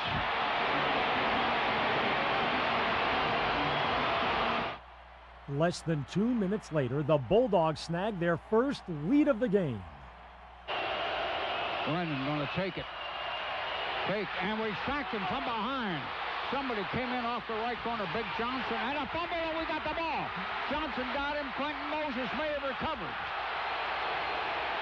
All of a sudden, you ought to see that bench, the Georgia bench. They're just leaping. They hold it on the 18. The kick is up there, and the kick is good. And Coutu sticks it in there, and the Dogs take the lead for the first time in maybe 3 hours. It is 24-21 timeout now. Momentum, thy name is Georgia. 3 minutes later, the Bulldogs' 18-point deficit had become a 10-point lead. The mind-boggling rally complete. They've made mistakes in this second half. Stuff you wouldn't expect to see. The two backs back with him. Glennon wants to pass. We deflect the ball. We intercept it. We got a guy running. It's going to be a... No. They're going to put it down an inch from the goal line. I believe Tony Taylor caught a ball that was batted into his hands. Oliver was a guy that chipped it. The Dogs came up with an interception. The official said he didn't break the plane. They put the ball down just outside of the goal line. Here you are, 4th down. You got to get a foot, I guess, or something like it. So we run the fullback, and he got it. Outside a right tackle, got his whole body into the end zone. Sutherland burst over there. Kick is up there, and the kick is good. And it's 31-21 with timeout called here. The Bulldogs finished off the magical upset of the 14th-ranked Hokies 31-24. Georgia's 3rd straight win over a ranked opponent. So far with just 3 points in the contest. Again, terrific shooting by both teams. Amazing shooting. And here's a great alley-oop and reversed by Mike Mercer. Dominique Wilkins is back in the building. He's wearing 33. Yeah, the former Georgia Bulldog, recently inducted into the Hall of Fame, has to smile at that. Wow, Mike Mercer, 11 points in the game now. Hurt his hand on the dunk. He's shaking his right wrist. Look at Humphrey lay this baby up there. Look at Mercer take it, spin in the air, and flush it down. Wonderful execution. Off the charts. The last NCAA tournament for Georgia was 2002. That was later vacated because of NCAA sanctions. Based on what you've seen today, is Georgia a potential NCAA tournament team? Based on today, I got to give them that. That's for sure. They played with heart, purpose. What a shame only 6,000 or so could be here to see it. Stoops with the dagger for 3. And more importantly, they handled the clock like a champ.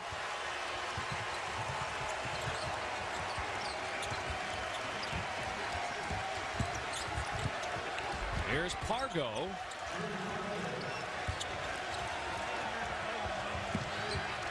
Georgia puts up 96 on Gonzaga.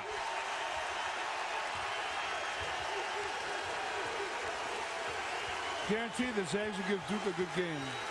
That'll be one worth watching. They always respond well after a loss. Perhaps the biggest win in the Dennis Felton era in his 4th year at Georgia. Well, you know what? He was 10 of 33 before dropping those 2 down. Biggest lead of the night for Arkansas. And biggest possession of the night for Georgia. They must get at least a point out of this possession to stay in it. Newman, they get 3 out of this possession. Now that's what Newman can do. The time before, he was taking a shot that's not his strength.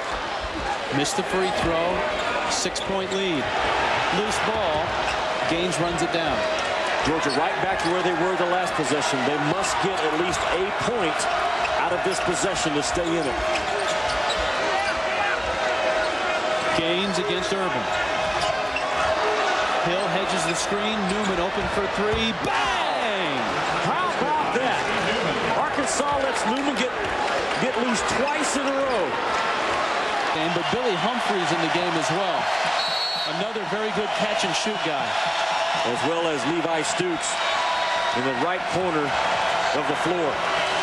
Here's Felton comes with his 3 best perimeter shooters, Rich. Gaines, little mismatch, takes the 3. Hits the 3! Sundiata Gaines. Hello! And Georgia gets a three. 64-64. By design, you would love to take the very last shot. At worst, Arkansas at home goes into overtime. Look at Gaines went this. for the steal and got it. Georgia ball. And Georgia gets the timeout. Sunday out of Gaines, reached around, poked it loose from Gary Irvin. What we want. Are we tough enough to come in here and take a step in that direction? He's talking about an NCAA bid. Let's see if they foul Gaines. You got to get him right now. You got to get him right now. Gaines is fouled. Smart play. 2 seconds left. Smart play. Arkansas on top of things on that sidelines. Another foul obviously puts him at the line where Georgia's been perfect tonight. Dennis Felton is going to substitute in Steve Newman, who's hit 2 big shots. And Newman now becomes a threat to pick for a guard and then pop to the perimeter, catch, and let that thing fly. Got to recognize what the substitution personnel just did for Georgia if you're Arkansas. Mercer will inbound it. Side court, holds it high to Newman. Long three! Good! Holy smokes, he hit a 26-footer! And everybody's hugging Steve Newman at the middle of the floor. How did he hit that shot? Oh my goodness! Dogs win it 67-64. Absolutely stunning finish. Getting the job done for the Dogs. Here's Larry Munson with the highlights of the Dogs' overtime win over the Wildcats. A sellout crowd of over 10,500 saw Georgia pull off one of the great comebacks in its basketball history. But the K.S. Brown dunk had the Dogs off to a quick start. Minutes later, a Terrence Woodbury three-pointer made it 10-7 Bulldogs.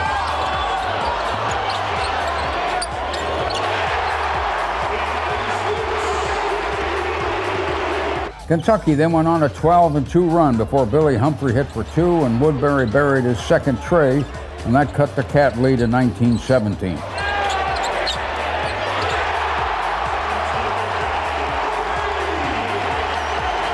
For the remainder of the first half, however, Kentucky pulled away behind the shooting of Joe Crawford, who finished with a game-high 29 points.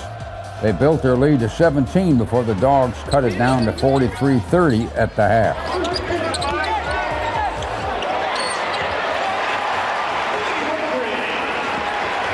When the second half began, an inspired bunch of Bulldogs showed their bite was as ferocious as their bark. The K.S. Brown, who led Georgia with 20, scored 3 straight baskets inside as Georgia scored the first 8 points after intermission to cut the Kentucky lead to 5. And beat Brown for a slam dunk to K.S. with a two-handed finish. And it's 43-34. The Wildcats would pull away once again, going on a 9-2 run, and suddenly their lead was back to 14. But that's when the Bulldog fireworks began. The K.S. Brown cut the lead to 11 with a slam. TK, ball faking a one-handed stuff. Sunday out of Gaines, who finished with 19 points, hit 2 free throws and scored on a steal. And suddenly the Kentucky lead was down to 7. Then Terrence Woodbury, who had perhaps his finest game in the red and black, connected for 2 of his 16, and Georgia narrowed the margin to 53-48. To left, runs it up, kicks it to Woodbury, can't shoot 3. Oh, yeah, it's a long two-pointer, but he gets the crowd going a little bit more. Toes on the line for Terrence Woodbury. The Georgia crowd was now inspiring the Dogs, and the players responded. Brown scored inside to cut the deficit to 3. Yada Gaines hit from behind the arc to cut the Kentucky lead to 55-53. Then Gaines would tie the score and bring the house down with an alley-oop. Underneath the outlet to Mercer, lob to Gaines, catch, shoot, it's good, and a foul, an alley-oop, caught in the air. After trailing for so long, the Bulldogs once again took a lead when Brown connected to make it 57-55. A minute later, another Brown slam would build the Bulldog advantage to 4.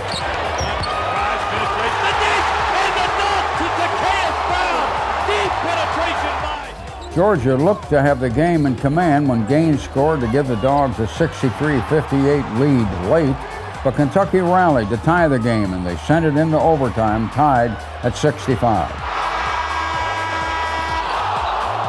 After falling behind by 2 in the extra session, it was all Georgia. Brown tied it inside, and then Woodbury hit another three-pointer to make it 70-67 UGA. Penetrates, kick out to Woodbury. Three. Good! Terrence Woodbury with a huge three from the left side. Dogs 70. UGAAINC would hit a big three-pointer to give the Dogs a 73-69 lead, but the game wasn't iced until Mike Mercer slammed home the game's final points. Georgia won at 78-69 in one of the most thrilling victories in Bulldog history. Flips it to Brown, top of the circle, into Bliss. Double teamed in the paint, back out to Zacchaeus. Right corner feed to Stooks for three. Levi, good! Three ball by Stooks, and the Dogs have tied it for the second time. Inbounds play for LSU off the curl. The three ball from the left wing won't go. It's rebounded by Zacchaeus Brown. That is his 7th rebound of the contest. 33-32, Zacchaeus for three! Oh, baby! Zacchaeus Brown hits his 2nd three of the year and gives the Dogs their line to take the feed. Mercer has it now on the left side. Bounce it across white wing to Gaines. His three rattles in there, good. Sunday out of Gaines hits his first. Woodbury for three, left side. Then out of traffic. Lobs it to Jackson, left baseline. Back to Mercer for a three. Mike leaves it. Oh, yeah! He got until that basket. 49-46 to Sundiata with 9 on the clock. Gaines tries to go baseline. They double team him. They trap him on side court. Jump pass across the way to Humphrey. Catch and shoot three. Oh, baby! Ho, ho, ho! A desperation pass by down. We're tied at 49. Go to Newman. Newman at the elbow. Back to Levi. Long three straight away. Good! Stooks held both arms out wide as he backpedaled back. Set it straight away. He'll go one-on-one with Temple. Crossover to the basket. The drive. No good. Follow on the miss. Mike Mercer got way above the rim and dunked it on the miss by Sundiata Gaines. Mercer with 5 is big this afternoon against LSU. Gaines and the clock ticks at 12. Now it's less than that. And Gaines still in the backcourt with 8 on the clock. Cross the timeline with 5. Sundiata, ball in hand. Sundiata to Levi. Long three for the win. Yeah! Levi Stooks at the horn. Another buzzer beater. But wait a minute. The officials are saying everybody get back to the bench. They're going across to the scorer's table to see if there's time on the clock. Stooks hit about a 23-footer from the left wing, which apparently has given Georgia the win. Media on the floor, their cameramen and wires and cables everywhere. Security on the floor. Both teams' benches emptied. Now they're trying to clear the floor and see if there's any time left on the clock. All 3 officials are huddled, looking at a monitor straight across from us at the scorer's table. If there's no time, Levi Stooks' 4th three-pointer has given Georgia. Temple to throw it in. Singleton to guard the inbound. They run the floor, throw it in. Intercepted by Mercer at the half-court line. That's the ball game. Georgia rallies from double-digit deficit again to win a buzzer beater, knocking off number 21 LSU here in Athens, 57-54. What a finish. Levi Stooks, the man of the hour, with 16. Saunders and Gilberry making the stop. It's 3rd down and 8 yards to go from the tied 10. Empty backfield for Georgia. They'll put 3 in a triangle formation to the left side. 1 receiver to the right. Now they have a back in the backfield. That's Thomas Brown. Shotgun to Stafford. Drops back. He sidearms one to Brown at the 10. It's complete. Brown into the end zone. Touchdown, Georgia. Thomas Brown caught a pass at the 10. Stafford sidearmed it to Thomas Brown, and Thomas, untouched, got into the end zone for the first 6 points of the game. Beautiful series called by Coach Mike Bobo right there. Another blitz by Alabama, through a screen, perfect play call, perfect execution. We needed to take this crowd out of the game early. That's a perfect start, 3 for 3 on 3rd downs in that drive. Great start for Georgia. Here's the point after, the snap and the hold and the kick, all good. Brandon Coutu splitting the uprights. Georgia with the lead, 7-0. They go 70 yards for the first score of the game. Timeout. Pause for these. Split out receiver on the near side. Stafford, toss sweep to Marino, right side at the 6, at the 5. Marino, touchdown! Sean Marino scampers into the far corner to put Georgia back in front. Great job by Bruce Figgins there, just driving the Alabama defenders away. Again, able to get up on the second level of this Alabama defense, creating some seams that weren't there earlier in the game. Good, strong run by Knowshon Moreno. Georgia goes 73 yards on that drive to regain the lead. Here's the point after attempt by Katu, and it is good. And Georgia leads it to the wind. There's the snap and the hold and the kick. Look at it, it's long, it's a line drive. It is no good. Hang on to the football. 23-20 in overtime. Alabama leads for the first time tonight. Good job there by the Georgia defense, doing exactly what we should have done. Hold them to a field goal. Give us a chance right now to stick the ball into the end zone, win this football game. Worst case, you've got Brandon Katu to tie this game up and continue the overtime. Georgia will get a crack from the 25-yard line. Trailing for the first time, 23-20. They'll line up in the I formation with Thomas Brown, the tailback. Bailey to the right and Henderson to the left. The tight end steps off the line of scrimmage. That's Chandler. He goes in motion to the left side. Play action fake to Brown. Stafford wants to go for it all right here. He throws to the end zone. Touchdown! Touchdown! Georgia wins! Mikey Henderson on the reception. One and done, baby.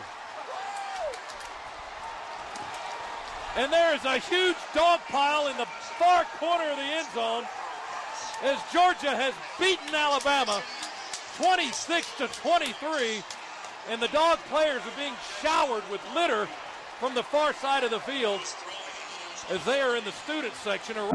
Takes it, looks, can't find anybody. He's running to the right. He throws it in the corner. Touchdown. Massacre, I believe. Well, we had two guys in the corner over there. Tony Wilson was in the back corner. Stafford going to take it and go to Brown. Brown needs a block. He hit a guy. He ran over him and scored. Sutherland had one block for him. Brown had him trying to help him as he got around the left corner and got near the goal line. He then put his head down and ran right down to a five-man line, and so we quickly hand it off, and we break a man through over to the 80, down to 20. Thomas Brown is going to go all the way.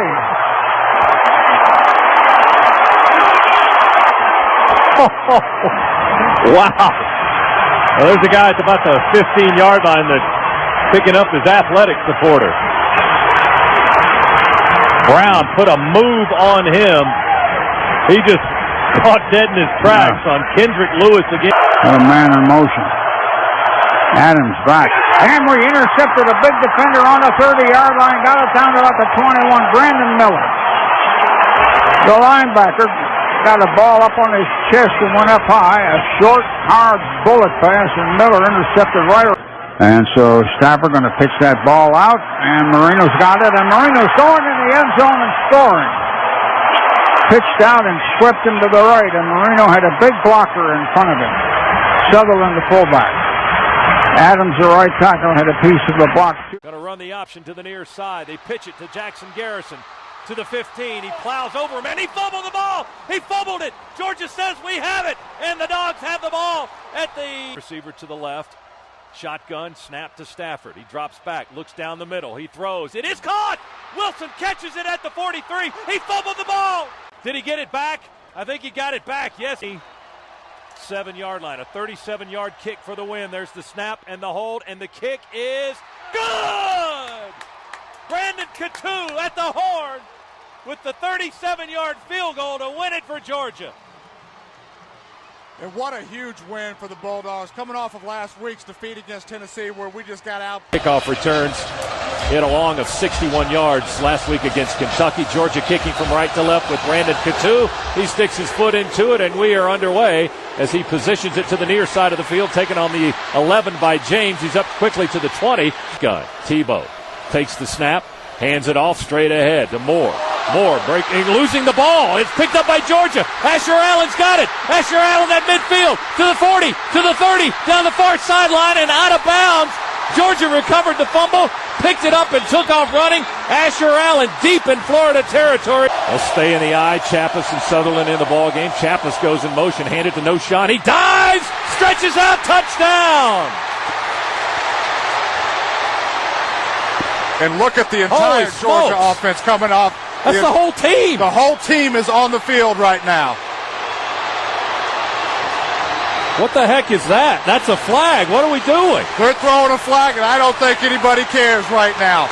Oh, my goodness. The entire coaching staff is looking right now at the Georgia fans, getting them up on their feet. I have never seen that before. That is unbelievable. Marino scored, and the entire team ran off the bench and celebrated in the end zone. That's shocking. Well, let me tell you, Scott, we came in here looking for a fight, and we just encouraged one with running the entire team out on the field. Wow. I have never seen that. After the play is over, unsportsmanlike on the Georgia bench coming on the football field. That penalty will go to the kickoff. Also, the dead ball, unsportsmanlike on number 75 on Georgia, will also be on the kickoff. You know, that was something that looked almost pre-planned by the Georgia football team, obviously, to get them out there on the field and get going. And they are well worth it. The Gator fans right now. Coutu with the point after splits the pipes. That's 7-0. Now, that really challenges Georgia's defense now because Florida's going to have good field position, but Georgia willing to pay the price. They score first. Dogs 7, Gators nothing. 6 minutes to go, quarter number 1. Timeout. Let's pause for these words on the Georgia Bulldogs radio network. Dogs stay in the eye. This time will pass. Stafford right down the middle. He's got a man wide open. It's caught by Massaquoi. 50, 40. So long, everybody. Massaquoi, touchdown. What a great throw by Matthew Stafford, staying in the pocket. Florida came out and played cover 2. We had 2 verticals going up, and Matthew Stafford, showing his arm strength there, just throws a strike to Massaquoi on the outside. Holy smokes. Boy, this is fun, and we're not even through the first quarter. Boy, right on the fingertips of Massaquoi. Great catch, but what a fantastic throw to thread the needle into that cover 2. Well, they're tucking it and running it. Now we send Sutherland in motion back and forth behind the line of scrimmage. Give it to Marino on a misdirection. Marino dancing between the hashes. Cuts out left side, straight ahead towards the end zone. Touchdown as he flips heel over head into the end zone. His heels came up and his head went down, and he got the ball across the goal line. Noshan Marino improvised on that play to get 6 points for the Dogs. What an unbelievable individual effort by Marino. Every time he touches the ball, he's doing something exciting here. Great little cutback move, and when he made that cutback move, there was nobody there. They're going to review the play to see if he broke the plane, I guess. With Sutherland and Chappus ahead of Marino. Chappus slides in motion. Play action. Throw it to Sutherland. Wide open. Touchdown. Yes, sir. Great call there by Mike Bobo. I think the entire stadium thought that Noshan Marino was going to get that ball. Good fake to him. Sutherland just slips right out into the flat. No one was even close to him. Easy play there for Stafford to make, just getting the ball to him. 7-yard line for Georgia. Dogs lead it by 4. 2 receivers to the left. Play action fake for Stafford. He's going to go deep, far sideline. Henderson. He caught it! He caught it! Touchdown! Holy smokes! He caught it right over the top of a Gator receiver. That was Wandy Pierre-Louis, who got toasted by Mikey Henderson. He just got embarrassed because Mikey at 5'8" or 5'9" went over the top of him and brought that baby in. Oh, my goodness, what a great play. You know, Florida started to creep up bit by bit. Coach Bobo saw it right away and just took advantage of it. And Henderson did a great job of pressing inside to create a little bit of space for him and just took it away. Extra point attempt by Coutu is right between the pipes. Dogs lead it 35-24. Giving this crowd a little bit more juice here in the fourth quarter. Moving from left to right. It's 2nd down and goal from the 3. Stafford under center. Power formation with Chappus in as well. Handoff. Marino left side. He plows over a man. Touchdown! Noshan left side. He got into the end zone. What a performance by the redshirt freshman from New Jersey. And this time he doesn't run to the sideline, but a well-deserved walk. A well-deserved walk is right. I see you, Sean. Just a punishing run right there to get into the end zone. All game long he's been doing it, and that's the first time I've seen him walk off the field all season long, and it is well-deserved. Point after attempt as the flashbulbs flash is good. Extra point is good. 2 remains perfect. Dogs lead by 12 with 3:50 Gatorade bath yet. Keelan Johnson did the job, giving him a hug. Johnson, this is extra special to him, the senior from Daytona Beach, Florida. Stafford takes the final snap. He kneels off and he runs to the sideline.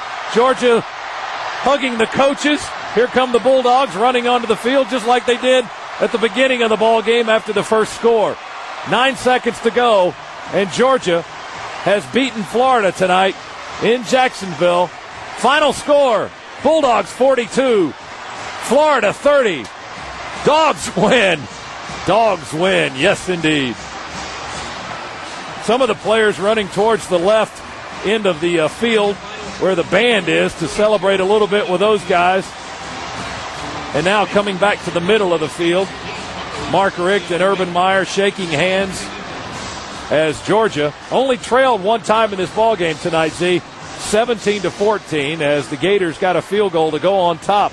But it was a short lead, and Georgia able to repel any threat that Florida made most of the night. Well, it was, and they came after him. Florida came after Georgia many times tonight and struck quick. But Georgia was able to keep the emotions high through this entire game and really brought the fight to Florida. And Mark Richt heading towards the far corner of the end zone where he has his arms raised in jubilation and the thumbs up, thanking the band and the crowd that side of the field. Now he's going to run down the far sideline, and he might, before the end of the night, he might shake every Georgia fan's hand in the building. Hey, that's good to see, too. You don't have one Georgia fan that's left the building here tonight. The flash bulbs, as you mentioned, are just going off like crazy. Good to see. And Mark Richt is hugging the water girl, his wife Catherine, on the far side. This is huge. This is it's really tough to describe how emotionally huge this victory is for Georgia. But the Bulldogs, they're going to enjoy this one for a while before they start to get ready for Troy next Saturday. Hey, Art, as you look forward right now, Georgia's in a position to win the SEC East. It's back in their control to some extent. And they have a shot and have an opportunity right now with the team that at the start of the season was too young to even be in position. Now they are. Mark Richt's hugging everybody inside. He hugged Damon Evans. He hugged David Pollock. Where's Uga? Let's give him a hug, too. Auburn and Georgia getting ready to tee it up. Here to tell you about it, the legendary voice of the Bulldogs, Larry Munson. And thank you, Scott. Get the picture now. It's a little different. The helmets are still red, but the jersey is black. Cox going to take it. Back to throw. Looking. Fires a bullet. We intercept it on the 33-yard line and take it out of bounds. Keelan Johnson right for the tight end Bennett. Keelan Johnson just intercepted one. And Stafford is going to give it to him, and he bounced outside of the tackle. He's going to get 5, 6, 7 yards. Pushing. He may have 9.5 or so. He's down to about the 32. So the Dogs want 3. Auburn's in an 8-3 setup. And the kick up there reaching. It looks all right. It is good. The two stuck it in there, and we've drawn first blood, and the lead is 3-0. And, of course, that's just nothing. Cox underneath. Take it. Give it to Lester. One man missed him, but the second and the third men got him around the 27. Cox sweeps it and pitches out to Lester. And Lester got to the corner, and we really racked him out of bounds around the 50. They're up to the 18. That's our 18. Auburn knocks on the door harder and harder and closer and closer. Lester, the tailback. Cox underneath with 2 receivers right. Going to give it to Lester again. Here he comes outside of the left. This time the first man hung on to his shoe, and the second man got him. Auburn about to tie it up, maybe. 4:54, clock moving in the first quarter. On our 12-yard line, they set it down, and the kick is up there, and the kick is good. And we're all tied up. Stafford takes it. They're coming on him.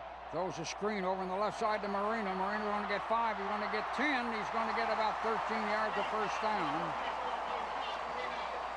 The screen work. Stafford coming back to pass. Looks. And now he's going. There's his man wide open. Touchdown, Massacre. Long bomb. Stafford really hauled off and threw that thing. 58-yarder. He was about 8 yards out in front.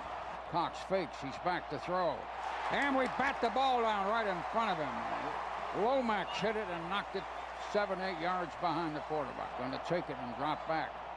Hands it to the tailback. Somebody got him behind the line. Then a second and a third man. Curran, the young linebacker, hit him first, and then 2 more black jerseys hit him. He quickly hands it off, and Marino trying to come out. Marino got outside 5, 10, 15, 16 yards, down around the 34. Stafford back to pass, looking, and going to run out to the left corner to the side, and fired it is complete on the sideline on the 20 to Harris. It should be for a first down.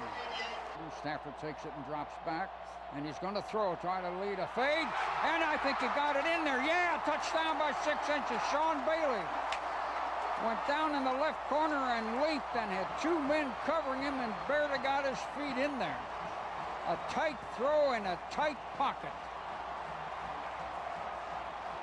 Well, Bailey pulls a Mikey Henderson. He just jumped over the defender and took it away from him. Auburn in a 7-4 setup, and the kick is up, and the kick is good. And Georgia leads the Tigers 17-3 with 10:54 to go on the half. Cox fakes and comes back, and he's going to run, but a big lineman grabbed him right on the line of scrimmage. Roderick Battle, a defensive end. And he gives it to Tate, gives him a blocker who's going out to the corner, and we're going to catch him, but we can't keep him. He's spun in. Cox back to throw. A man's coming on him. Got him back on the 25. Off the corner, Asher Allen came roaring in from one side.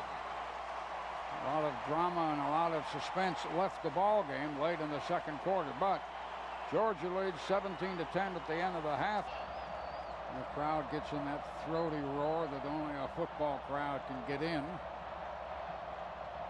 Cox underneath, fakes, throws a pass to the man who just went by him. We missed the tackle, and he goes down in the corner. Did he score, or was he out of bounds? He got it. And Cox going to hand it to Tate, and we got him behind the line, way back. 3 or 4 black shirts just smothered him. Jeff Owens, the young tackle, led the charge first.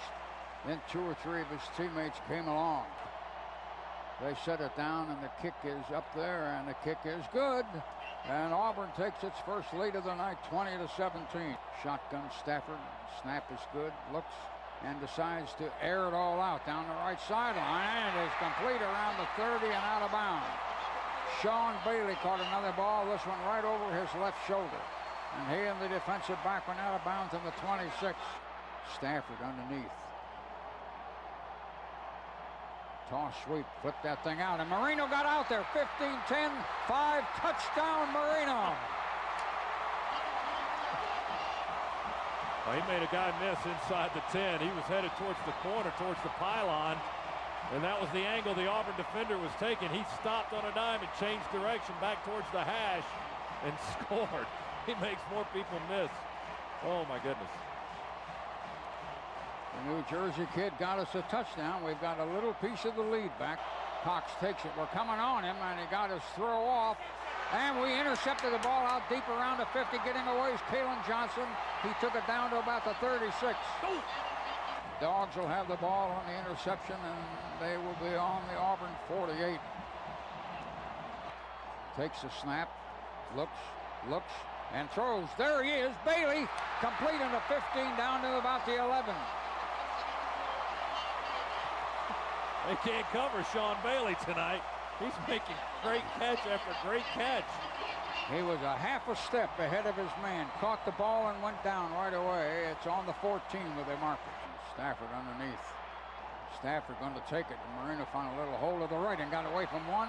Pushed away from another and ran into another. Marino kept driving and fighting and turned it into something. And Stafford's going to hand it to Marino, and Marino went off right guard and scored. There was a little hole at right guard, and Marino ran close to the ground and kind of staggered in there in the end zone. Didn't never go down. He shot in there as the clock ended the quarter. And that makes it 30-20. Cox takes it. Comes back looking. A man's on and missing him. The next man got him and sacked him on the 20, and that was Geno Atkins. Marcus Howard took a shot, slid by him with his momentum, and Atkins got him. And with the sack, Auburn now is second down and 20, and they're back on the 20. Made a sign, so we run the toss sweep and shoot. Thomas Brown, 5, 10, 15, 20, 25, 30, 35. They're going to get him where? Around the 1-yard line from behind 2 men. Thomas Brown, regardless of the operations or what have you, just burst right up the middle on that thing. He leaped the guy and off it came. Sutherland had one crucial block early in the run. They got him around a 1.5-yard line, I believe. Well, it looked like Auburn had 8 guys in the box that time too, man. They just ran right through the Tiger defense, and Thomas Brown made Etheridge miss down deep. Got it all the way inside the 5.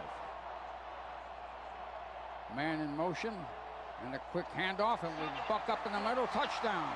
Sutherland, the fullback, went straight in there and got 1.5 yards. He needed 1 yard. We had a small gap at the center that we opened, and Sutherland got the touchdown. Now it's 37-20. Snap. Cox retreating, looking, fires a bullet over the line, hit a guy in the hands, and 2 dogs caught the ball, ran into each other. One of them slow to come up. Ryan Evans caught the ball. Brian Evans caught it. Kalen Johnson and he ran together. Well, Keelan nearly pulled off the trifecta. He almost got his 3rd interception like Trey Battle did last year. 3 picks for Battle last season in Georgia's win over Auburn. That's the 3rd interception tonight for Georgia. We run a man in motion. Stafford, they're coming on him. Fires down the middle and is complete. A circus catch on the 50. Chandler caught a ball down around his shoe tops, one-handed around the 50, running full blast, reaching down low by the grass. Caught the ball and got knocked down on their 39. We line up in that power eye situation. Auburn brings up everybody. And Stafford keeps it, throws a pass, complete down on the 20-yard line, and the big tight end goes down around the 5. Tripped Chandler again. Powers, a cornerback, caught him with 4th down and about 2 feet to go. Stafford rolled out right and then hit the big tight end in front of him. We break out and set it up immediately into that power eye again. And Thomas Brown tries to fight his way up the middle, and he did. He got in. He got half his body in there.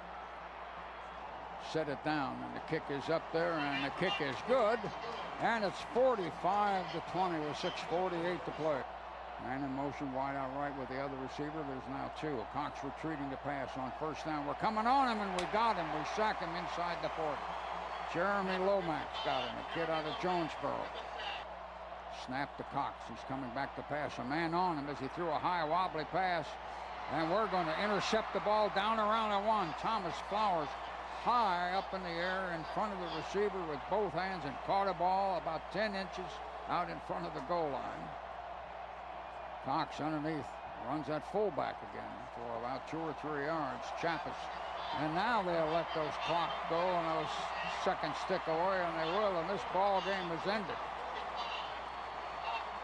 Dogs bench empties out, so does Auburn. But the Dogs have won a ball game 45-20, and it wasn't that easy because a couple times we had to pull ourselves up after a rash of mistakes.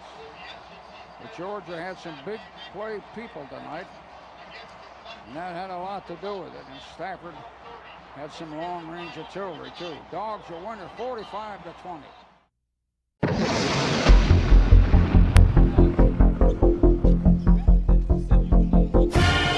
The following is a production of WSB Sports and the Georgia Bulldog Radio Network. Get ready for University of Georgia basketball. Now, let's go courtside to Scott Howard. 5-1 Georgia will get a rare visit from an ACC opponent other than Georgia Tech as Wake Forest invades Stegman Coliseum for the first time ever. The Demon Deacons haven't been in Athens in almost 100 years. 1913, the one and only visit. The Dogs are looking for a quality win here this afternoon as they head into shutdown mode for final exams next week. followed by the Rainbow Classic in Hawaii the week after. Georgia adds some size to its bench today as well as 6'10" Albert Jackson makes his season debut after a 6-game suspension. It's Georgia and Wake Forest coming up in Athens. The Bulldog pregame show is brought to you by Georgia Power, official power source of the Georgia Bulldogs. Our countdown to tip-off starts right now on the Georgia Bulldogs radio network.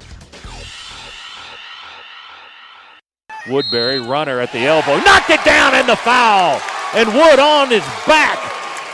Got hammered on the call, knocked down the runner from the right elbow, a 15-footer. Quick outlet to Gaines, diagonal to Swansea, open for the lay-in, good! Dribble picked up by Wood. Dogs want to run 4-on-1. Here's Gaines to the basket, scoop it up and in, good. Woodbury and Gaines delivering the blow there to put Georgia up by underneath. He double pumps and he scores on a layup. And it's cleared by Bliss. Dogs going to run it with Gaines on the other end. Running layup, falling out of bounds. Gaines scores. He's in double figures with 11.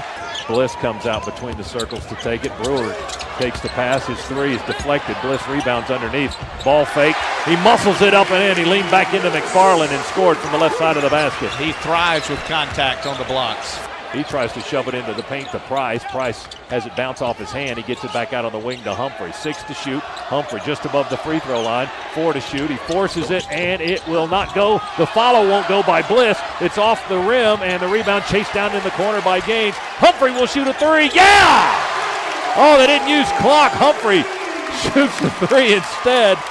Just a second into that new shot clock, and it's 55-39. So Georgia takes off 36 seconds. Pulls up on the left baseline. The jumper is short. The rebound is taken by Gaines on the left baseline to Woodbury. Over to Humphrey for an open three around the rim and through. Good. Billy Humphrey with another three-pointer. That's his second straight. He's got 8, and it's 60-39. Dogging in left-hand dribble under the basket. Whips it out high on the right wing to Smith. He'll drive and spin in the paint.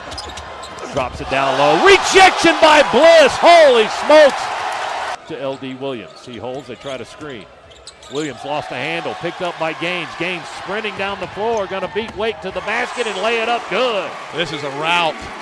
Georgia's blowing Wake Forest out of the gym. Just a dominating performance by the Bulldogs defensively today. Wake Forest is shooting 27%. The Dogs, by contrast, 52% today. 64-41. The Dogs continue to lead, to build on their big lead. There's another turnover by Wake. Picked up by Price. To Gaines. Back to Big Price. Slamma jamma, rock the gym. Jeremy Price with a two-handed jam. 66-41. Timeout, Demon Deacons. Wow. With authority, Jeremy Price. The goal is still shaking down to our left. Did the clock stay up? It did. I don't know if it's working still. That was a thunderous slam dunk from Jeremy Price. And that's why you don't get up and fight. Stay in the game, big fella, and get your sweet revenge by rocking the rim. 66-41. Wake Forest has now turned it over 19 times. This is going to be an impressive victory for Georgia today. Just be patient offensively. Gaines goes left wing to Humphrey. Wakeman for the steal. Back to Gaines. To Price, another two-handed jam by the big freshman out of Decatur, Georgia. The clock stayed up again. With the defender, no call. Humphrey whips it down to Bliss. Left of the lane. Take a couple of steps under the basket. He reaches that long arm out, scoops it up and in. Dave Bliss hanging his tongue out as he ran down the other end of the floor.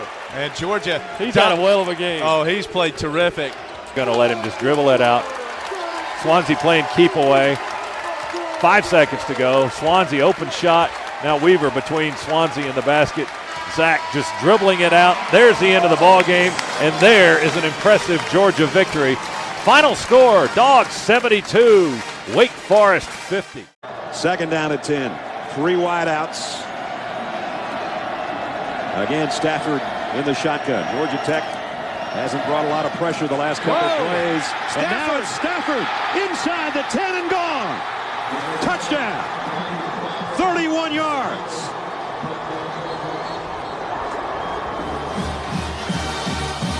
Hey, Ness, I'm going to tell you thing. You think Marino doesn't draw a crowd? Everybody went for Marino. He comes in motion. He'll come in motion, number 24, and watch what happens when he does. Look at the defense. They all follow him. And here's Stafford all by himself. There's nobody there. Stafford's first rushing touchdown of the year was against Kentucky last week, but that one wasn't nearly as dramatic or as long as the one he just scored on there. He's saying, Coach, just call my number. I'll do whatever I need to do. That's a little of the spread option where you hand it one way and all of the defensive linebackers are going after the running back and nobody's there for the quarterback. 31 yards and Georgia has regained the lead.